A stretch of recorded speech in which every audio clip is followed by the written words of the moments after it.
Oh, Brett stopped dancing right before the music stopped. I know. It was phenomenal. Your dance skills are sick. World class. World class. Welcome to MI Live Nutrition Talk Show, where we talk about how to make your dieting, nutrition, and fitness realistic, achievable, and sustainable. I am Jay. With me is Brad. You guys know us by now. If you don't, you will, and you'll regret it. If they don't know us by now, here's a brief introduction. You're Jay, I'm Brad. Oh, done. And my hair is a disaster today. Done. You are a disaster today. I've had on some I am good. 100% a disaster today. My allergies have been so bad, I feel like I need sandpaper in the back of my throat. I don't know how I feel about hearing that from you. I don't either. But weird image. So today we're just doing a live Q&A. If you guys have any questions at all about anything, feel free to ask. We'll talk Star Wars. I made my most controversial statement ever today, and that is that Star Wars, the worst part about Star Wars is the actual movies. It's so true. Everybody hates themselves when they think about it, but it's so true. I mean, the thing is, like, the very first movie was actually pretty good. Like, A New Hope? Yeah. No, it's an absolutely awful movie with horrible acting. The plot line doesn't make any sense, and the timeline's all over the place. Yes, but generally every single sci-fi movie is like that. Yeah, but Star Wars is horrible. I love Star Wars. Don't get me wrong. The first one was I would give it like a 6.5 out of 10. Okay. The episodes 1 through 3, I would give like a 3.5 out of 10. I would give the first one of the new series, which was A Force Awakens, like a 6 out of 10. I would give, is it The Last Jedi or whatever? Was that the second one? I would give that like a 1.5 out of 10. And then I would give the very last one like a 5.5 out of 10. I would just give them all 2 thumbs down, except for Return of the Jedi and Rogue One. Okay. I think that's a little egregious. I think in terms of overall movie quality, I think my rating's pretty accurate. I think in terms of entertainment factor, most of them are like a 7 on the entertainment factor scale. Yeah, I don't know. They're just not. I like the idea of Star Wars better, and like the toys and the books and the video games better. The cartoons are better, but the actual Star Wars movies are absolutely horrible. Ambra, buongiorno. Witty, hello. Coach Stex is blowing up, Brad. He's trying to talk to you. Yeah, I'll come on Instagram live with you. Would have no problem doing that. I sometimes just don't check my messages in things like Instagram or Twitter or Facebook because it's usually a giant disaster. I haven't been on an Instagram in ever. That's not true. You've probably checked out the company one that we run. Okay, so I've checked that one out. So I have an Instagram that I have not used since like 2016 Your personal or 17. Instagram? Yeah. Let's see. Anybody have any questions on nutrition? Otherwise, it's going to be the shortest podcast ever. This has the potential to be shorter than my 5-minute morning Joes. That'd be perfect. I got a headache, so we can get the heck out of here and I can get back to work. We did get some screens back from our app. Ooh. Yeah, we did. Those, didn't I? Yeah, they're looking nice. Yeah. App will be coming out pretty soon. Have some actually some really interesting features that were not planned originally in there that will be coming out. The developer, I think, was ready to kill me. I think Brad was kind of ready to too. That's true. that would be like if I was the like general contractor on a house and you had the meeting, the architect had like approved the plans, you started building the house, and halfway through he's like, I don't know why we're doing this. We need to just like tear it all down and start all over. We weren't halfway through. All right. We weren't halfway through. Okay. Imagine we had poured the foundation and started the framing. All they did was draw pictures of the foundation. That's all they did. You had a couple meetings. Let's see. Okay. Adrian Blue, good morning. I'm going to read the emoji too. So good morning, sunshine. When entering the macros for the Premier protein shakes, do I measure that in grams or milliliters? I'll always protein, measuring your macros. You'll always measure that in grams. Well, I'm going to answer. There are two ways this question could go. If you're talking about how much of the shake, you can measure that because it's a liquid in milliliters. If you're talking about the actual grams of protein that are listed on the label, you'll always enter those in grams. I hope that made sense. Boom. Coach Aesthetic said, which supplements, in your opinion, are a complete wastage of money? Most of them. I would say the ones that it's easier to make a list of things that are not a waste of money. Creatine. For most people, creatine. For most people, protein. For some people, beta-alanine. For most people, caffeine. For some people, fish oil. For a very small percentage of people, maybe CoQ10, maybe. I totally thought you were going to say something else. And then vitamin D for most people. I thought that was going with a different word. Instead of CoQ10, I thought you were going with something else. I was like, wow. Cocaine. Yeah, we're really busting out the weight loss supplements here. Let's see. We got what's been your favorite client ever? Okay. Yeah, good thing you read the correction. My favorite client ever has been Witty by far. Yeah, absolutely. I love all of our clients equally the same. I don't know if I've ever had like a favorite client. Everybody's so different. Have you had a least favorite client? Oh yeah. Yeah, I think that those are the ones that stand out. Your least favorite clients, but now the thing is, the hard part is my least favorite clients are probably the people I learn the most from. My least favorite clients are ones who do credit card chargebacks. So yeah, those you don't learn anything from. Yeah, no. Those are my least favorite. Like, oh, you did 3 months of coaching and then you canceled. Then afterwards you did a credit card chargeback. That's not great because then we still pay the coaches. So yeah, no. Well, I mean, we fight them and win because we have evidence they use the service. Just a pain in the butt. Did you ever watch the movie Three Ninjas growing up? Yeah, Three Ninjas and Three Ninjas Strike Back. They gave that guy a bunch of laxative in a pop and then called it diarrhea cup. Yeah. Yeah. That reminds me of a quote from that movie. Never fight a battle unless you know you can win. You're getting philosophical quotes. I pull out diarrhea cup. You pull out philosophical art of the warrior quotes in there. That's what I'm saying. We had very different interests in that movie. Dude, I still think like the whole premise of that movie is absurd. And the best part is when in the first one, the grandpa beats like the bad guy by putting jelly beans in his mouth. Oh yeah, that's right. Yeah, he did. I'm gonna watch that tonight. That's gonna be movie night tonight. Is Three Ninjas and Three Ninjas? Is it Three Ninjas Kickback or Three Ninjas Strike Back? Kickback. Okay, that's the one in Japan. Yeah, I used to have the mask. Remember the mask that they wore in those? Oh yeah. Yeah, I used to have one of them. The other great quote from that movie is, and I might butcher this. I think they're in the van getting ready to kidnap the kids, and it's like the surfer bums who are eating pizza, and they go, "First we feast, then we fellinate." Oh my god! When was the last time you watched this movie? Was it recently? No, probably I was like 12. And you still remember? I remember every scene from that movie. Yeah, you remember but you remember like every scene from every movie you've ever seen. Yeah. Dante sending good vibes. Hey Dante, person in the Facebook group said, I recently got some resistance bands. Any DVDs you recommend for training upper and lower body? Based on our earlier conversation, Star Wars, because you don't need to pay attention to the movies because they're so horrible.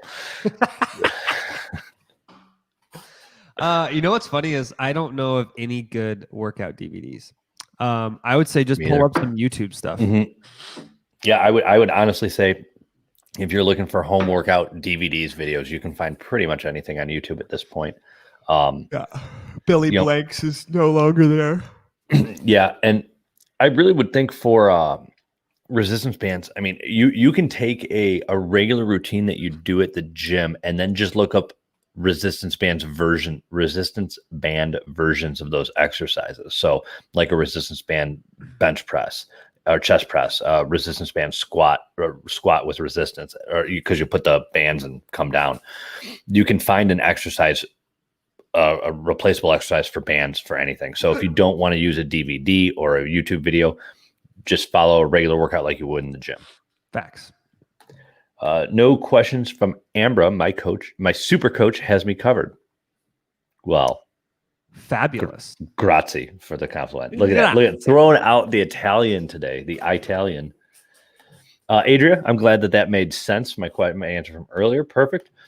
Carrie said, good morning from Alberta, Canada. Canada is not a real place, so I don't know where you're talking about.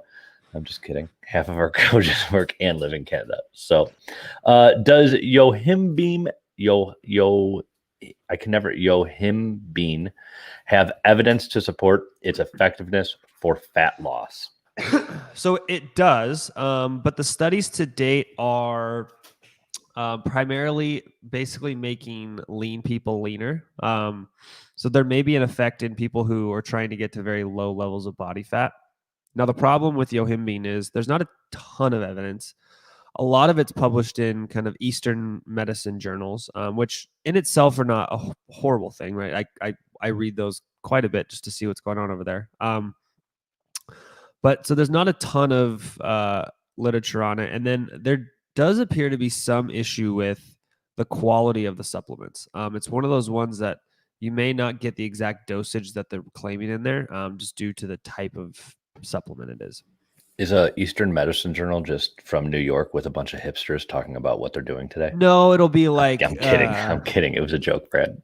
Yeah, I know. I got it. Far East. Is that what you're referring to? Like Asian medical journals? Like alternative health? Maybe. Okay. Maybe I'll just be really cryptic for the rest of the podcast. Okay. I'm just going to turn everything you say and make it into something absolutely asinine. And it's going to be the most offensive, non-offensive things I can say. How about the most non-offensive, offensive things you can say? Star Wars movies are bad. Oh, I mean, you're not wrong. Here's another one. So one of my favorite top 3 TV shows of probably all time is Rick and Morty. And Rick and Morty is just a ripoff of Back to the Future. I've never seen Rick and Morty. I can't believe you have never seen Rick and Morty. People always talk about, like, is this intelligent show? It's okay, whatever. It's about a drunk grandfather and his grandson that go around the world. But the humor is just so, like, it has humor that's like just obvious stupid jokes, but it's so dark at sometimes that you have to watch some of the episodes like 3 and 4 times, like, holy cow. And they have jokes that run like 2 seasons. So yeah, I highly recommend watching. The first season is the first couple episodes are okay, but you have to watch season 3 episode. I think it's season 3. Pickle Rick is after you get there. Once you get to Pickle Rick, if you're not hooked, you won't be. Pickle Rick. Yeah, invest the time when your wife, watch it with Marissa. She'll like it. Deal. It's really good if you just drink like a whole bunch of wine or whiskey and then watch it. Let's see. Leanne, what are the most important factors to a successful bulk? Slow is the one I would say. I would say a consistent calorie surplus. Don't be like me and eat in a surplus for 2 days and then in a major deficit for 2 days and then in a surplus for 2 days and then in a major deficit for a day. You have to like continually eat in a caloric surplus.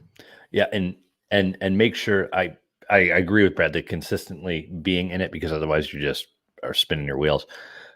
People gain too fast, and then you're like, oh, I'm bulking. Well, you're just putting on body fat. Now you have to spend you have to be in a diet period for an extended period of time. You're losing the muscle mass that you just wanted to build. Yep. When he said, "Oh, Brad," because I you know. said she was your favorite. I'm such a sweet guy. Yeah, if they only knew. Good morning. Steel Rain in Facebook said, good morning. Why does my coach tell me to lift with a specific number RIR, which stands for reps in reserve? And what are the benefits of RIR versus lifting to failure? So I'll plant a flag and say I'm not an expert on this topic, but I can maybe speak to what I remember / know. So reps in reserve is a way to get a substantial amount of training volume. It also elicits some of the nervous system and metabolic adaptations that occur from lifting very close to failure. without some of the recovery, hindrances that come from lifting to true failure. So one of the hard parts is like just a good test for somebody to kind of show this concept is go to a pull-up bar and do pull-ups to failure, like complete failure to where you can't do another one. Think about how long it takes before you can like actually do another pull-up, right?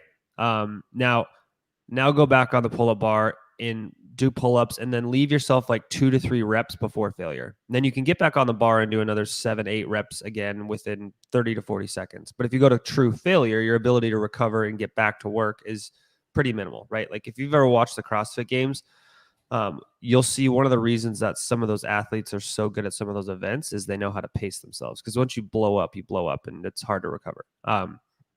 So those are some of the reasons behind that. And then the kind of lifting to true failure and lifting within, a couple reps of reserve, there doesn't appear to be a difference for muscle gain. Yeah. And I think the biggest one is the recovery. You lift to, and you increase your injury risk when you lift to failure, don't you? Substantially. Yeah. I don't know the exact number, but I know it is elevated. It's elevated. Yeah. And you just can't take going to failure all the time. Look at Ronnie Coleman. He's the best living, like it's not obviously a study or anything, but he's the best living example of why you don't go to failure every single time, because that's what he did. And then the guy's had his hips replaced, can barely walk. But then you look at weightlifters who did leave that 1 or 2 in the tank. Yeah. And they're doing a lot better. Also he had absurd amounts of weight on the bar and was taking giant amounts of testosterone. That didn't have anything to do with it. It was that he went to failure all the time. Okay. Got it. And even after all of his replacements, he kept going and they told him not to, and he kept going. Yeah, there are a lot of, I'm sure, I don't know what they expected with a guy like that. Of course he's going to keep going. Yeah, exactly. Yeah. The only way I think you'd stop him is if I don't even think you could strap Ronnie Coleman down. He'd break whatever you tied him down with. Dude, that guy's so big. He's a beast. Have you ever seen the documentary on him that came out recently? Maybe came out a year or 2 ago. I has not. It was phenomenal. I'm not a big like let me watch this bodybuilding documentary. Anything outside of oh my god, Pumping Iron. Pumping Iron. Thank you. Anything outside of Pumping Iron is dumb. But that Ronnie Coleman one is it's about like the buildup and just him getting back into life, and it is a fantastic documentary. Whitty said, following up from previous live, full marathon prep versus half, but maybe I should ask Britt and not Jay. Britt would probably be a better authority than me, and maybe Brad, I'm not sure. But what are you referring to with the prep? The training will be, a lot of it depends. Your nutrition will be a little bit different. Maybe not. Training will be a little bit shorter, but you'll still need to prep for it. Now a 5K is a little bit different. You won't have to do much. Yeah. And I would say a lot of it is, if you're going to prep for some sort of race, if you've never done a marathon before, I probably wouldn't jump straight into a marathon. Just mostly from the loading management of like figuring out how your body can load, and trying to get up to that volume. I would probably start with, a half marathon is definitely the best place to start. Concur. What in your opinion is a subject that hasn't been well studied in sports nutrition or body composition research, Brad? Ooh, probably creatine, right? Yeah, creatine has not been well studied. I'm trying to think of what would be something that isn't well studied. One of my interests is, mostly because this is what I did my doctoral work on, is how do we take the beneficial mechanisms of exercise and apply them to disease states? So like we know that, for example, what I did my doctoral work in was endurance exercise causes the heart to get bigger in a beneficial way. Obesity and hypertension cause the heart to get bigger in a bad way. And there may be ways to have exercise mitigate those changes. So like, what are the exact mechanisms that dictate that, and are there medical interventions we can discover based on that? I think that's probably where we need to go, and that's a little bit less on the sports nutrition side and a little more on like just the physiology side of exercise. Yeah, I don't really have an opinion on that, so I won't comment. What do you mean you don't have an opinion? I think, well, I guess I do. I think it'd be interesting. I don't know. You wouldn't be able to do them, though. I like to see more actual real research on performance enhancing drugs and the long-term effects, the actual gains based on the type of drug on, but you would never be able to do those, so it wouldn't matter. Yeah, I mean, it would be interesting to do just a free living study of long-term use. Mm-hmm. Yeah, no, I think it'd be really interesting, but there's so many variables in there because most of it's illegal. So then you're giving drug users, you can't control quality because it's illegal. You have ethical issues with people using harmful substances. So, but it would be definitely be interesting. Yeah, thanks a lot, Belmont Report. Isn't it always thanks Obama? I thought that was. No, that's and I think it was in the 70s. The Belmont Report was what kind of instituted the present day ethics. Yeah. Because we were doing a bunch of bad things to prisoners and Native Americans, and it was not good.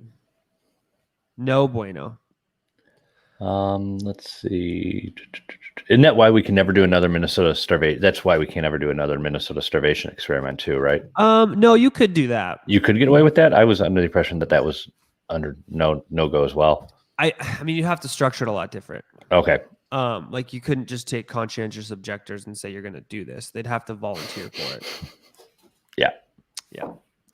For some reason those things don't fly anymore. That's also the time that we were putting people in camps based on their race in this country too. So, things might have changed a little bit. Yeah. That's one of those things that needs much bigger discussion. Yeah, no, it's just interesting the ethics in research, how it changes and Eric Weinstein had a really cool thing on that I was listening to. It was about a year old podcast that he did, and he was talking about the about morals and ethics and studies and how even 5 years ago you could get to do things that today they would say you can't do. His worry was what happens in 5 years when you basically can't do any studies because you might not offer the best care. It was kind of an interesting debate on the. He was talking about like the problem with being too specific in your research and not having a broad understanding of everything. Yeah. The specialization, the death of specialization to science. It was kind of an interesting topic. Yeah. You turned me on to him, so I know you're familiar with it. I am a big fan of Eric. Yeah. Brett Weinstein's kind of interesting too. I think Brett is more. Eric is on this like other genius plane. I think that most people that like I can't fathom. I don't understand half of what he says, but his brother speaks a lot better because he was a professor. So I think he's used to talking to mass audiences. Let's see, where are we? We are on Facebook user from 712. We are 13 minutes behind on our questions. We got to get moving. No, now we're not doing them. Now we're just gonna sit here and look at each other. All right. Would limiting calories eating deficit keep you from shredding fat? I keep hearing you need to eat more or you need more protein and less carbs. I lift 4 days a week with HIIT training. Could it be that I need more cardio to shred fat? So I'm going to assume that you're talking about the starvation mode myth. So if you are not losing body fat, if you're the only way to lose body fat is to be in a calorie deficit, or to have it removed from your body by surgery. So you have to be in a deficit. If you are not losing body fat, you're eating too much. Or you are expending not enough. Well, yeah, but you're still eating that. You're still not in a deficit then, right? Yes. I think one of the things to remember there is I mean, you have slowdown and stuff because of that, but you're still not, your body adjusted and you're not in a deficit anymore. Yeah. And the thing is, you are not eating, you're eating too much relative to your expenditure. But a lot of times in some situations, it's important to remember that just eating less is not effective. Right, because you're going to adapt to it in some way, shape, or form. Yeah. Well, agreed.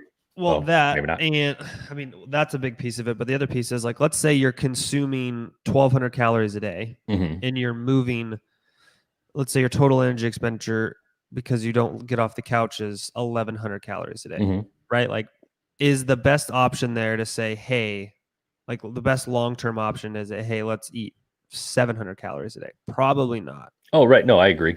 100%. Yeah. So in that situation, I wouldn't say somebody is eating too much. I would say they're eating more than their expenditure, but the real problem is their energy expenditure.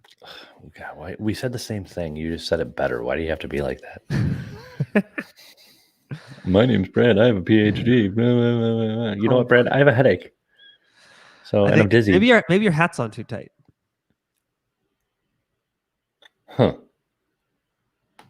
Trying to think if this started when I had my hat on or if I had it off. I normally have it off when I'm sitting at my desk. I don't know. Maybe take it off and I can't. My hair's a mess. Reduce the tension. My hair's a mess. I can't do that. I didn't get a chance to get my do done today. I literally left my house at 5:15 this morning and just threw a hat on. Let's see. Where are we? We're on. Who am I on? We're on. I've always wondered if coaches look at people's food diaries and wondered what the hell are they eating.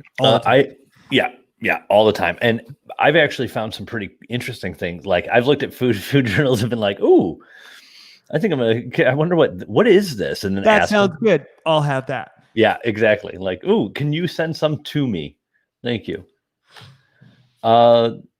Heather Cole, what is Heather doing on here? No, Heather said, check out Fitness Blender for band workouts. It's free and you can filter equipment to show band workouts. Well, that's fantastic. Thank you, Heather. Well, that's pretty awesome. Yeah. I did not know that. Me either. Look at all the things I've learned today.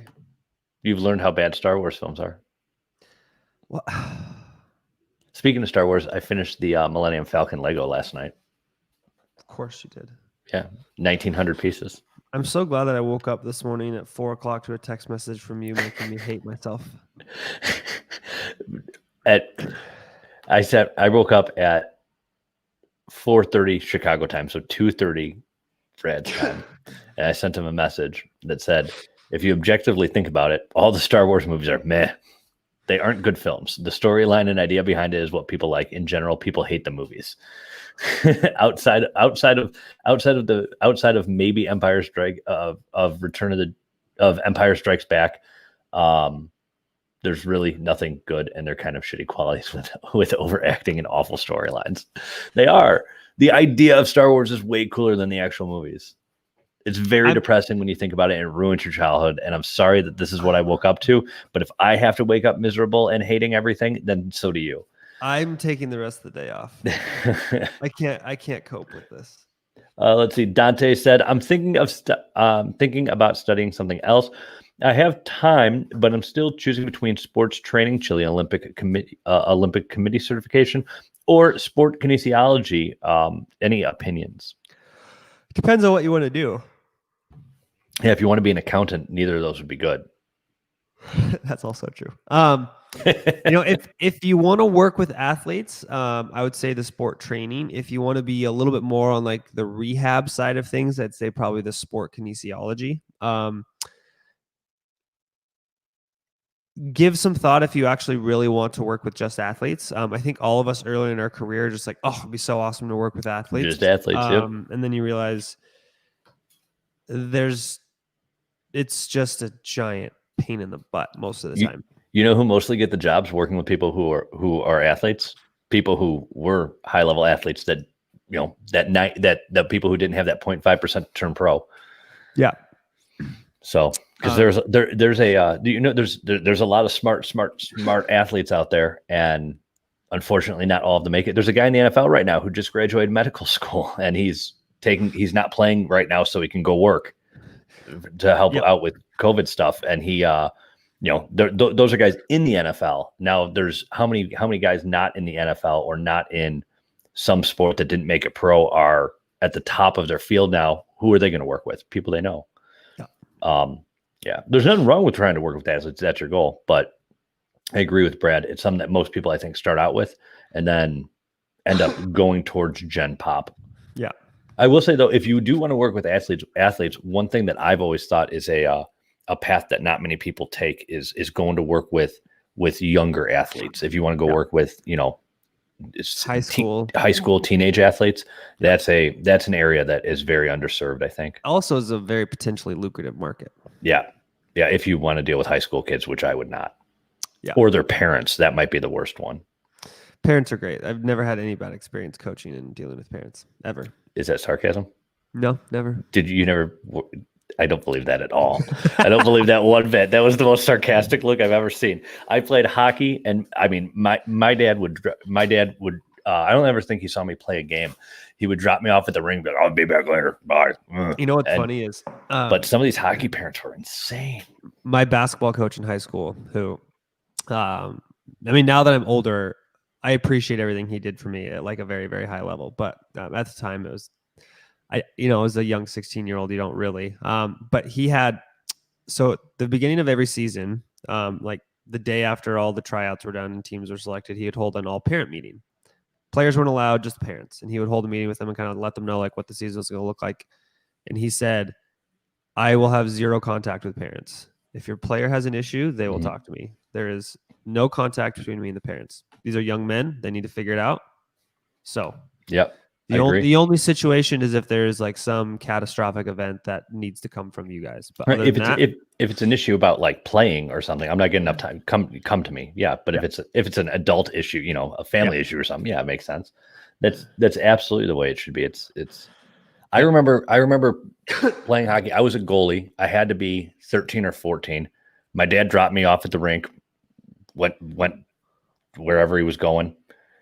And then I was getting ready in the locker room. I'm a goalie getting ready at 13, getting ready in the locker room. Kids still had their parents in there helping them. And there was a mom that would always come into the locker room to help her kid get ready. And it was just like the most awkward thing. We're like 13, 14-year-old boys like getting ready in the locker room. There's a mom in there helping her kid like get ready. And she'd get right in the coach's face. And my kid needs more ice time. My kid needs more. And since I was a goalie, I would half the time the plays on the other side of me and it's quiet over by me, I could always hear her yelling at the coach and stuff. Put him in. Like, what is wrong with you? Your kid sucks. Like, all right, we got way more questions. No, we don't. We can talk about how awful high school kids are at sports. Okay. Speaking of Lauren asked, how do you track macros for things like stir fry or soup that you mix in as you cook? Track the individual ingredients ahead of time. Yeah. So what I would say is I would add all the ingredients to get I would put them all together and figure out what that is. And then I'd divide it by your serving size. Yep. Bada bing, bada boom. Leanne said, speaking of we're going to skip this question. I don't like it. Jay, have you gotten your bike yet? I have not. Brad you won't give me a pay raise, so I can't afford a bike anymore. So next question. Didn't Emily, you just get a horse? No. Yes. I didn't. Okay. I did not get a horse. Yeah, Lisa. Did. Ron Swanson. Guess what the new horse's name is? Did you have a third one now? Maybe. Oh my God. Guess what the new horse's name is? Because we're one of the horses is 32 and he can only ride a few minutes a day, and to go on longer rides we needed. So you still now have 3 horses. We haven't bought the third one yet. We've looked at it, ridden it. It needs a lot of training. It's 6, but it's an unbroken thoroughbred. But what's this horse's name? Her name is Tammy number 2. Tammy number 2. That's actually we have Ron Swanson and Tammy number 2. That's awesome. For anybody who doesn't know, that's 2 characters from the show Park and Rec, and their husband and ex-wife, and they're exes, and they battle all the time. But in real life, the actor and actress are husband and wife, Nick Offerman and Megan Mullany. I have no idea. Yeah, she played Karen on Will and Grace. Oh, okay. Let's see. Pros and cons of using fat to fuel on a run versus using carbs. Pros are, if your body's adapted and you're running at a very sufficiently slow pace, it can be a much longer fuel source. If you have any dreams of moving quicker than half speed, it's not a great strategy. You'll run out of muscle glycogen after a couple hours. So just like in the office, you're supposed to carb load with Alfredo chicken with or pasta with Alfredo sauce, right? Yes, only if you are running The Michael Scott cure for rabies awareness and whatever. You're gonna look it up right now, aren't you? only if you are running for the Michael Scott's Dunder Mifflin Scranton Meredith Palmer Memorial Celebrity Rabies Awareness Pro-Am Fun Run Race for the Cure. That's the best episode. That is. All right. Nita says, I was told to hit my protein grams first before carbs and fat. I find it really to be a struggle to eat all the calories to begin with, anyways. Anyway, am I on the right track?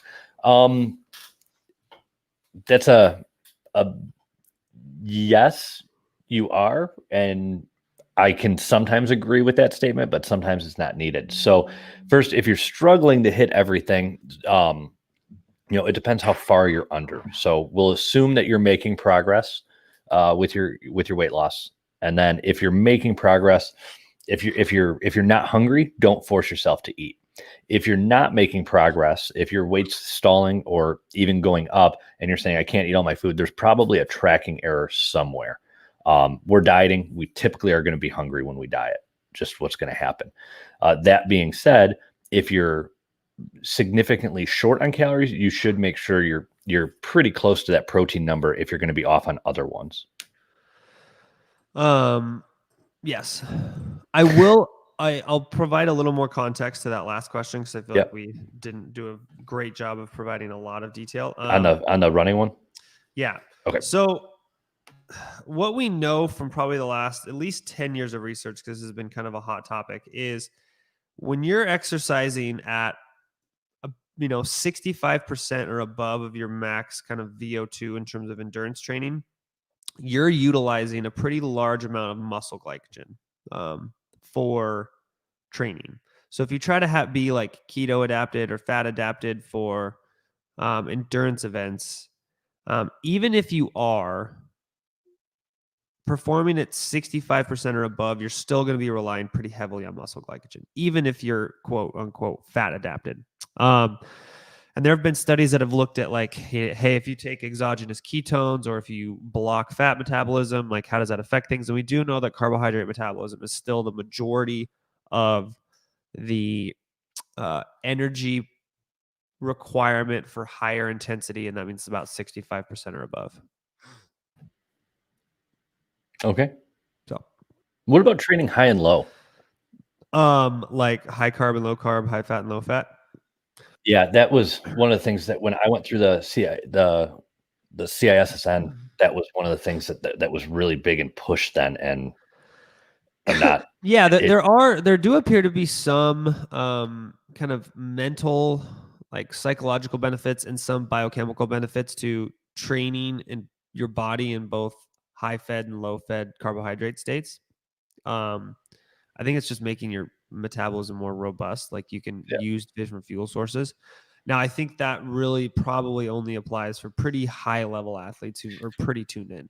Yeah, that's kind of the message I got. It was for really, really high level people, and you're kind of going to use it to give yourself that 1% to 2% little edge. Yeah, and that's really all it's giving you. But outside of an average person, it doesn't make a difference. Yeah, being a pro, 1% is the difference between like last place and first place. Right. That's why I always say first place, Brad. If you ain't first, you're last. It's Talladega Nights. I got it. Yeah. Amber Wenzel. I follow you on the Belmont Report. I'm a certified clinical research coordinator running pharmaceutical trials. So if Brad, are you there? Did you freeze? No, you blinked. You don't have a comment? Okay. I was going to say how long I could be frozen. You blinked in like 3 seconds. You can't hold that very long. You're the worst at acting from. I know. It's like the guy from the worst thing you've ever done. You is it in Endgame or is it in the actual Guardians of the Galaxy where the guy's like, I've mastered the art of standing so still I'm rendered invisible. Yeah, that's a Guardians of the Galaxy. Okay. I mean, there's really not much to elaborate. It's just a comment. So, can you elaborate on how fast you start depleting muscle glycogen? Does it deplete in a normal day routine or just working out? So it depends on your level of carbohydrate intake.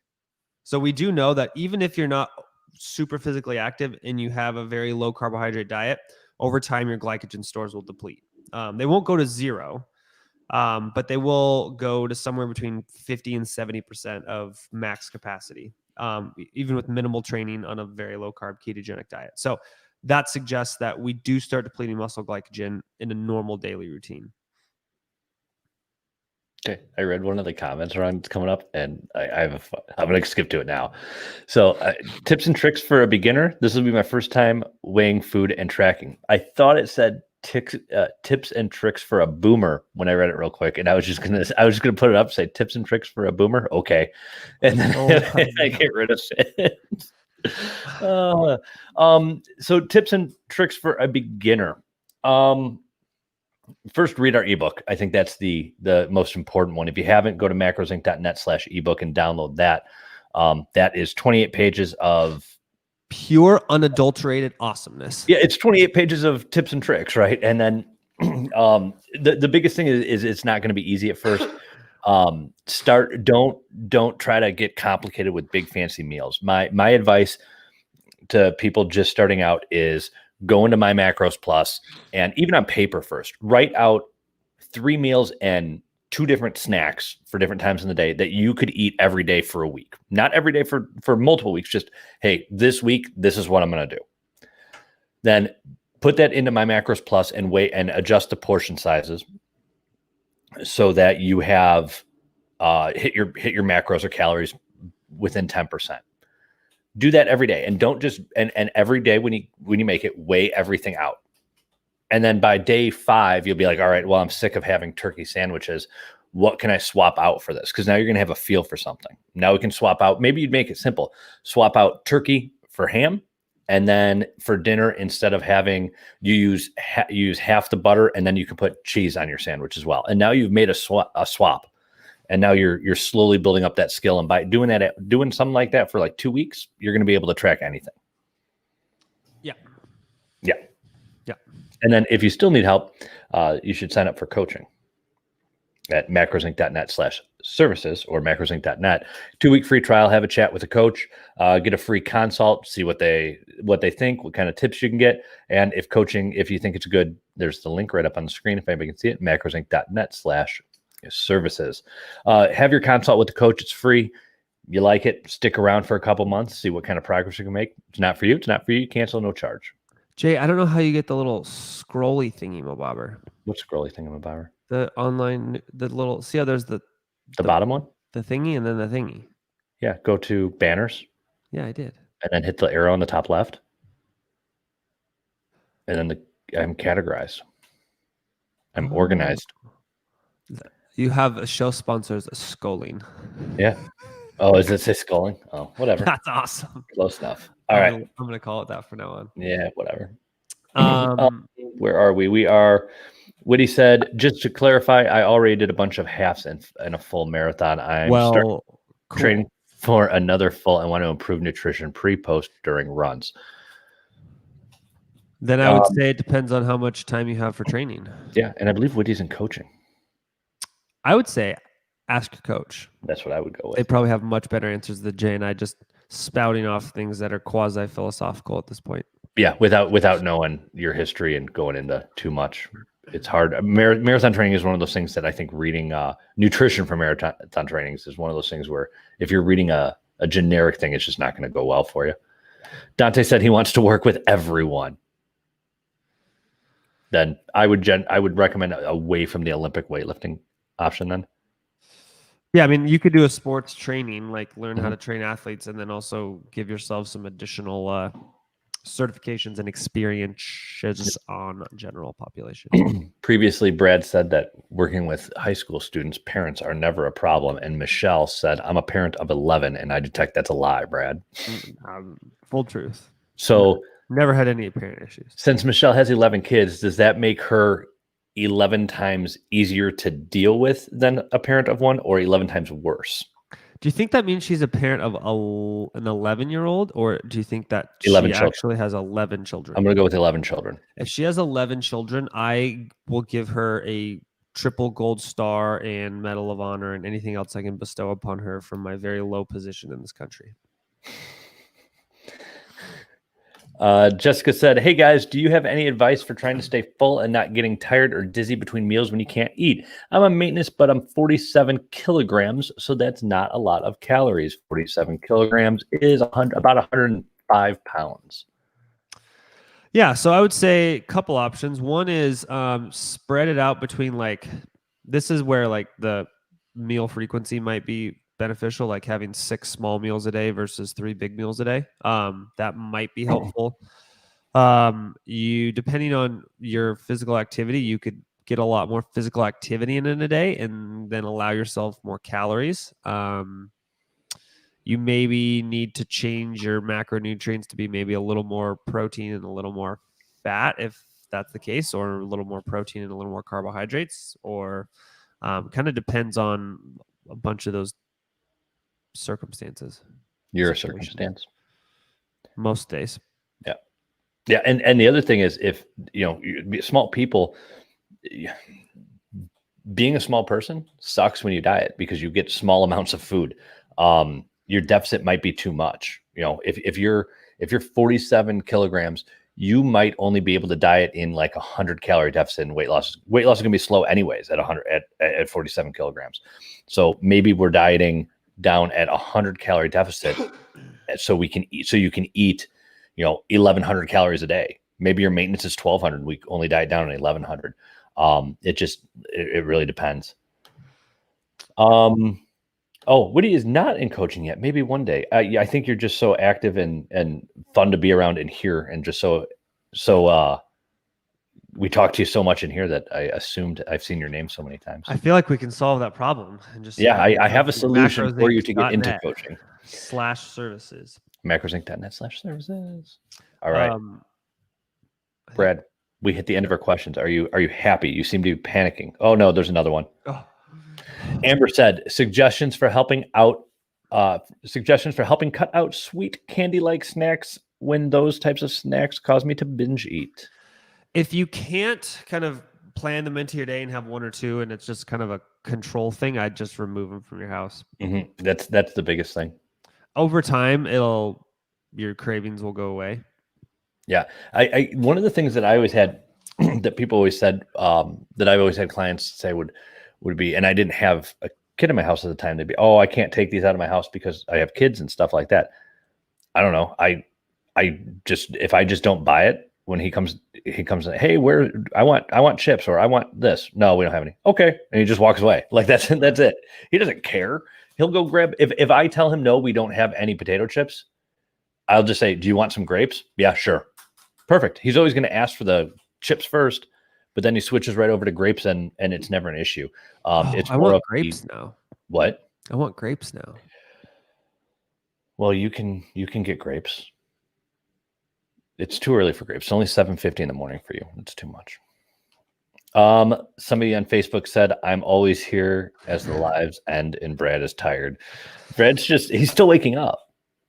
It's early here, and I also have, my allergies are so horrible that I do not get enough oxygen, so it just causes me to yawn all the time. One thing we were thinking about doing though is kind of switching the time of these around. Maybe. We Hannah's lives come on at 2 Central Time, noon Pacific, and her lives are getting a lot more views. So we kind of before. I think it's just Hannah. I think people like Hannah more than us.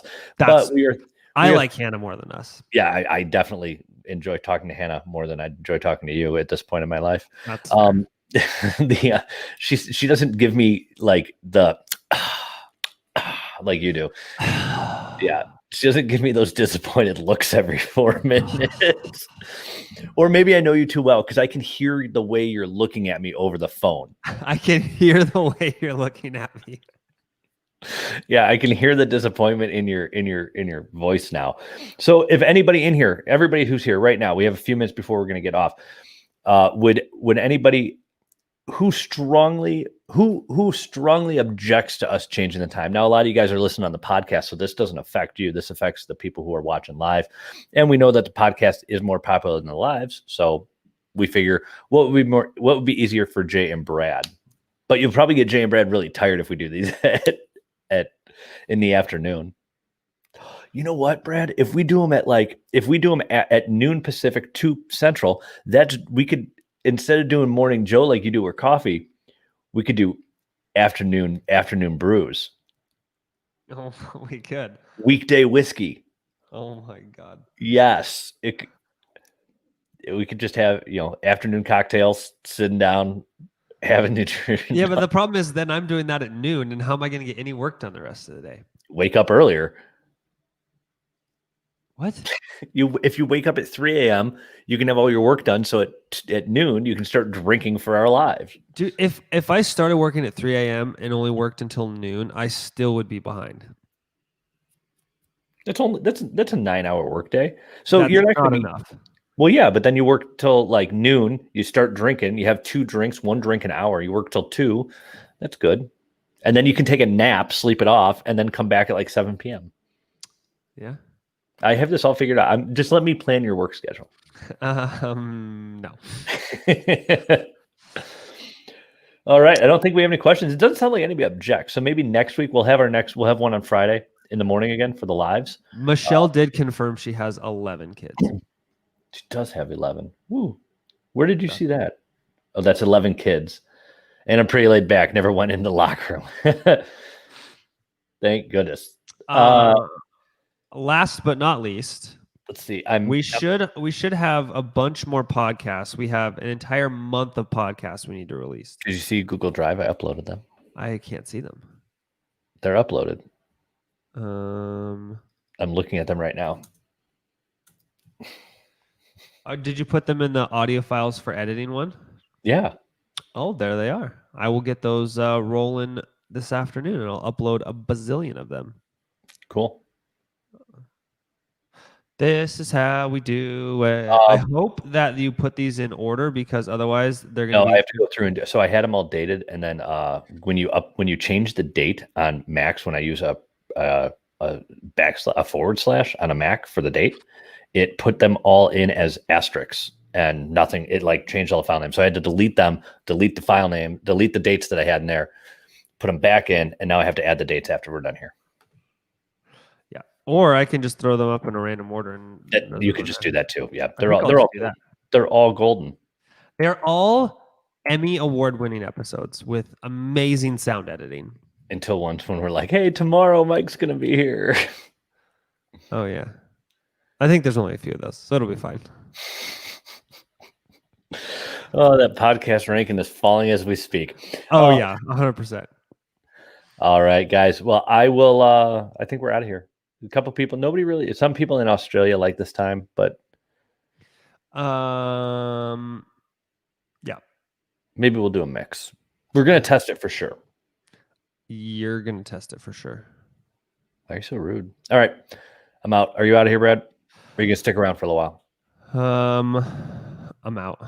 All right, guys. If for anybody listening on the podcast, you can watch these live, macrosinc.net/YouTube, and you can subscribe to the YouTube channel. You get alerts when we go live.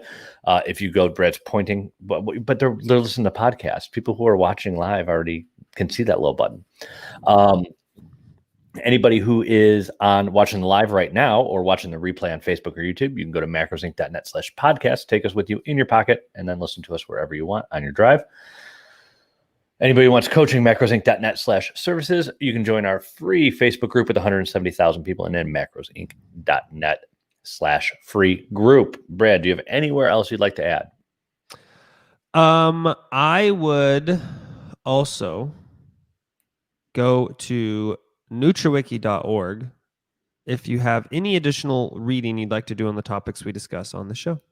You're at NutriWiki.org. I know. All right.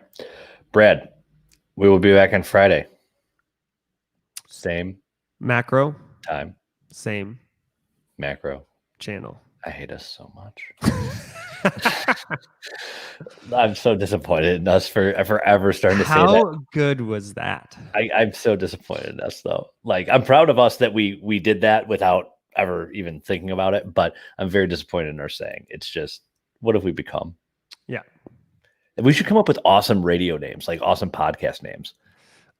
Yours is DJ Frizzy Frizzle.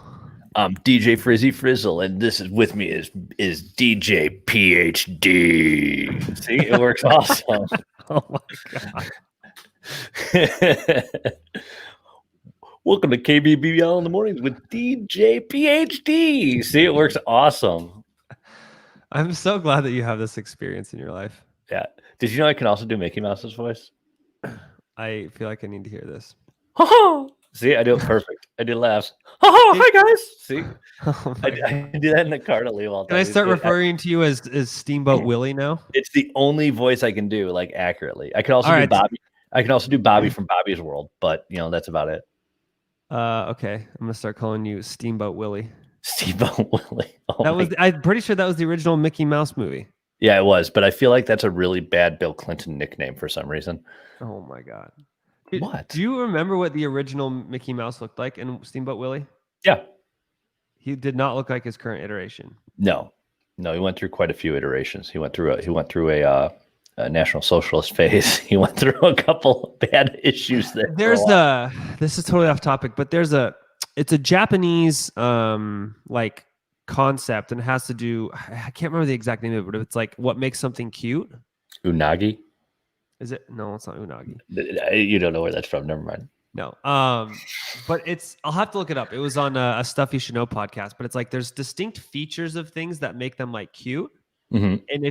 And like that's why if you look at a lot of like Japanese like anime or like stuffed animals or stuff like that, they all have these distinct features with like the big eye ratio and stuff like that. And if you notice, Mickey Mouse from his original iteration to now has changed into that. Has followed that progression. Mm-hmm. Yeah, I have heard that it was because it's Pikachu follows that too. Pikachu meets all those criteria for Pokemon too. If you look at it, it's something with it's like the big eye, big like abnormally disproportionately large eyes, the tiny nose or no nose. Yep. Yeah, and Mickey Mouse obviously has a nose, but it's a tiny little dot. It's very interesting. And the high voice. The high voice, I think, was another one. Yep. So now that everybody knows about these concepts, how can you plan the dieting? You can't. All right. If you want your coach to tell you things that are actually useful and have nothing to do with any of this, go to macrosinc.net/services. And Jay and I will see all of you on Friday we'll probably stick with the same time. Yeah, 9 a.m. Central, same macro time on the same macro channel. And with that, goodbye. We are out of here. Just so everybody can see Brad dance. Oh, that's so upsetting. Oh, I hope somebody saw that. Oh, man. That was a good one. I got you. All right. We're out.